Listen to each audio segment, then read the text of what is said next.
uang dari konsumen kayak gitu. Nah, itu yang dimaksud dengan biaya. Jadi kalau kita menukarkan sesuatu dan gunanya untuk pendapatan, maka itu disebut sebagai biaya.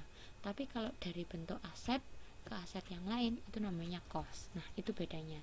Maka di situ disebutkan bahwa hampir seluruh cost akan menjadi biaya. Mungkin suatu saat nanti cost itu akan berubah menjadi biaya gitu. Ketika misalkan kayak tadi dari uang saya tukarkan menjadi bahan baku.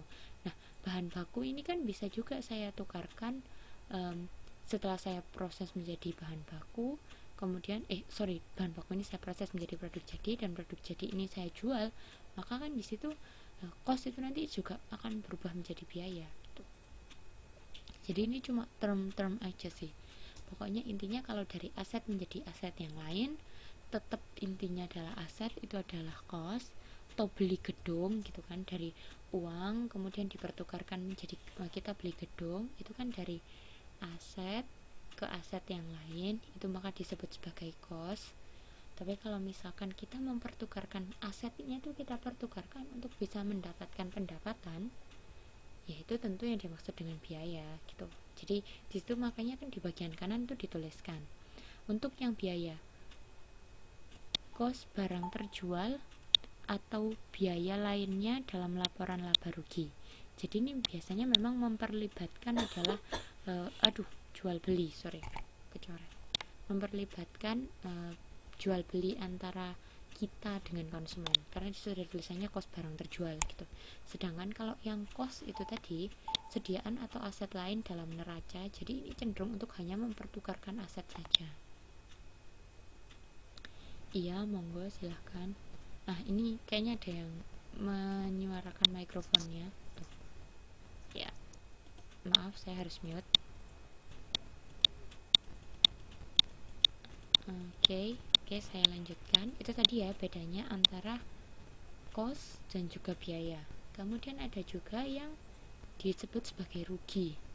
Apakah itu rugi? Rugi akan terjadi ketika aset itu dipertukarkan tanpa mendapatkan apapun. Itu yang dimaksud dengan rugi. Kita sudah merubah bahan baku menjadi produk jadi, tapi ternyata produk jadinya nggak laku. Nah, itulah yang dimaksud dengan rugi. Nah, di sini juga saya memberikan keterangan bahwa tenaga kerja itu akan diakui secara berbeda untuk di perusahaan manufaktur dan perusahaan jasa. Tenaga kerja itu akan diakui sebagai cost ketika itu berada di perusahaan manufaktur, dan akan menjadi biaya ketika ada di perusahaan jasa. Kok bisa seperti ini? Karena kan kalau tenaga kerja di perusahaan manufaktur itu kan mereka hanya kapabilitasnya adalah mengubah bahan baku menjadi produk jadi. Nah, di situ hingga proses merubah bahan baku menjadi produk jadi itu kan tidak ada pendapatan yang masuk bagi perusahaan kan, maka itu yang disebut sebagai cost. Karena sampai detik itu pendapatan tidak didapat oleh perusahaan. Berbeda dengan jasa. Kalau perusahaan jasa, saya ambil contoh misalkan salon saja. Tenaga kerjanya kan mbak-mbak yang potong rambut di salon. Nah, mbak-mbaknya itu kalau udah selesai potong rambut melakukan jasa, kan konsumen langsung bayar biayanya atau bayar berapa harga yang harus mereka bayar karena dia habis potong rambut. Nah, kan di situ kan setelah mbaknya itu melakukan jasa, maka ada biaya kan, ada biaya yang ada pendapatan lah bagi perusahaan. Maka di sini tenaga kerjanya itu diakui sebagai biaya, berbeda dengan manufaktur tadi. Oke, sampai sini apa masih ada yang bingung?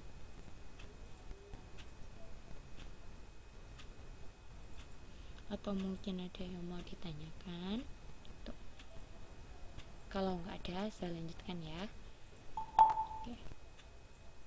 Nah, di sini ada dua bagan besar terkait dengan objek cost dan klasifikasi cost. Objek cost itu bisa bermacam-macam. Jadi kita bisa mengetahui cost itu berdasarkan aktivitas, fungsi, proses, unit organisasi atau item fisiknya. Jadi kita bisa meneliti cost itu berdasarkan aktivitas, fungsi, proses, unit organisasi maupun item fisiknya. Kalau misalkan aktivitas ya mungkin aktivitas produksi gitu, atau fungsi misalkan fungsi pemasaran ataukah fungsi-fungsi yang lain dalam pabrik. Terus kemudian prosesnya bisa saja di proses yang bagian proses produksi kan ada proses panjang, mungkin ada proses pemotongan, proses apa atau proses yang lain. Kemudian unit organisasi atau juga item fisik. Nah, kalau klasifikasi cost itu ada macam-macam. Ada yang berbasis elemen produk, ada yang berbasis keterlacakan dengan produk, hubungan dengan produk, hubungan dengan volume, area fungsional, periode dibebankan pada pendapatan, berbasis hubungan dengan perencanaan, pengendalian, dan pengambilan keputusan. Nah, klasifikasinya ini ada sangat banyak sekali. Tapi nggak perlu pusing, dalam arti itu definisinya satu-satu apa, nggak perlu dihafalkan juga. Yang penting cuma diketahui aja bahwa klasifikasi cost itu ada macam-macam. Yang perlu diperhatikan ini yang lebih penting mungkin di sini. Ini bisa dilihat di halaman 1.26.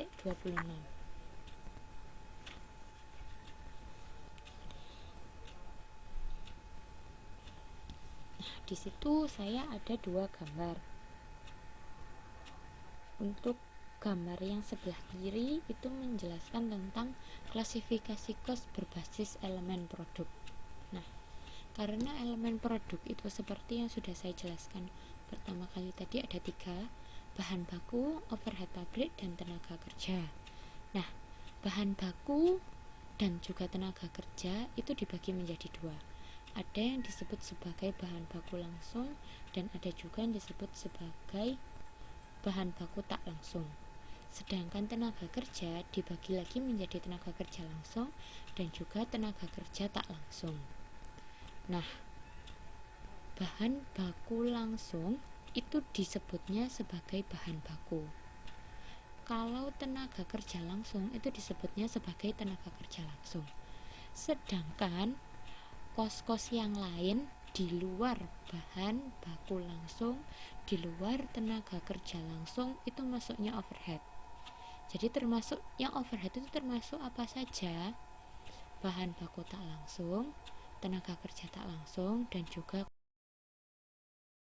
kos-kos lainku dan tenaga kerja langsung. Oke. Jadi di situ dari bagannya saja sudah bisa diketahui apa saja yang masuk ke bahan baku langsung, tenaga kerja langsung, dan overhead pabrik langsung. Overhead pabrik maksud saya. Kemudian pindah di gambar 1.9. Di situ ada klasifikasi cost berbasis hubungan dengan produk.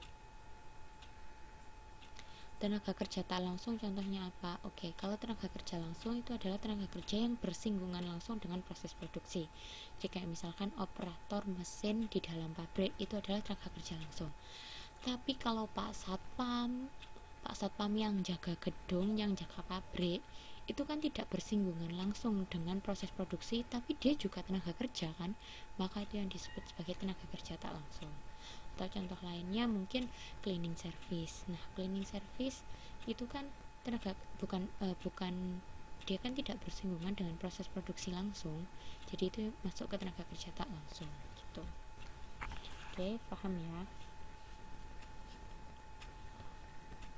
Nah, sekarang masuk ke bagian yang kanan, klasifikasi cost berbasis hubungan dengan produk. Nah, di situ dibagi menjadi 2, cost prima dan cost konversi. Cost prima mencakup bahan baku dan tenaga kerja langsung, sedangkan cost konversi mencakup tenaga kerja langsung dan overhead pabrik. Jadi tenaga kerja langsung sini dua-duanya masuk ke cost prima dan masuk juga ke cost konversi gitu. Jadi cost prima itu adalah total dari bahan baku ditambah tenaga kerja langsung, sedangkan cost konversi tenaga kerja langsung ditambah overhead pabrik. Jadi tenaga kerja langsung masuk ke dua-duanya ya, baik masuk ke cost prima maupun cost konversi. Nah, di sini juga yang perlu diperhatikan adalah cost variabel total dan cost tetap. Nah, kalau cost variabel itu adalah